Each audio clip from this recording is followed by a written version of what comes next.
Hey, what's up, Facebook guys? Just doing another little quick video on some of the crap that I've been doing to the car since the last one I did. Um, just kind of excited today. I ended up painting my front little the Shelby valance there in the front. I did a kind of a half-assed job in my driveway, which is good because I wanted it to look bad and I wanted it to look kind of as bad as the rest of the paint. So it's not perfect, but you know, I think it gets by, especially with the rest of the paint being as bad as it is. I don't know if I mentioned that I did that. I made this little air dam in the front.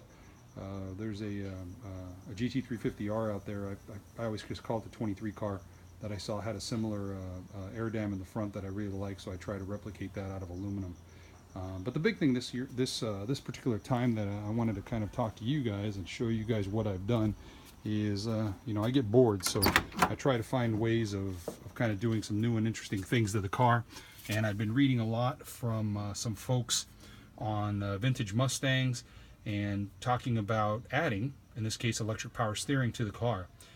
As you can see, I've gone ahead and added it on there, painted the side canister there.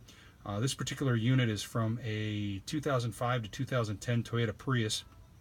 I pulled it from a local wrecking yard, and you know, between that and some of the other parts, I was able to kind of get some double D type of shafts and some couplers, and I was able to kind of piece together a way to attach it to the stock steering column and get it to work.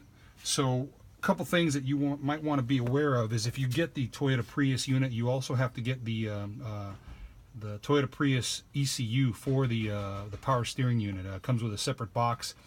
It's actually kind of hidden behind here. I kind of slid the box up there. I can't really get a good shot of it, but it's a box. It's probably, I don't know, maybe 2 inches by 3 by 3, and just slides right up there and kind of hangs out. And I got to tell you guys that it works really well. I have a Shelby quick steer on this thing, as well as I think it's the 15 or 16 to 1 manual steering box, which is the fastest one that you can get. And I got to tell you guys that it works really well.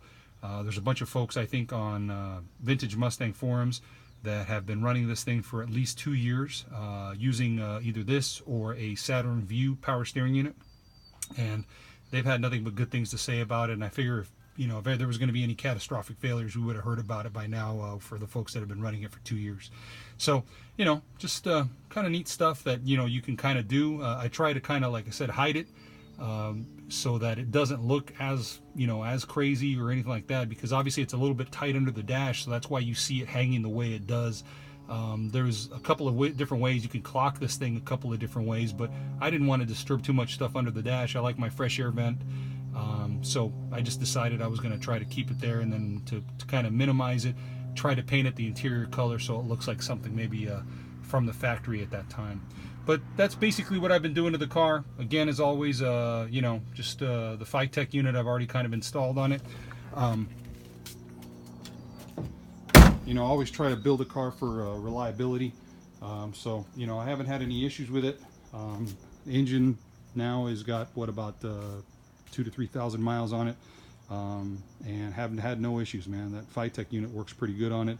And yeah, things are going good, man. So I got to think the next thing I'm going to do is I'm probably going to remove that the rear bumper and put a fiberglass unit on. I have to figure out how to do that.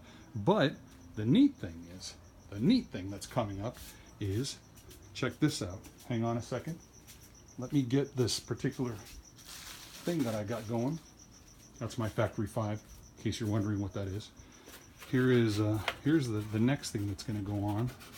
I got a fiberglass hood coming, and what we are going to do is put that NACA duct so that it lines up directly with the intake for the Fastback.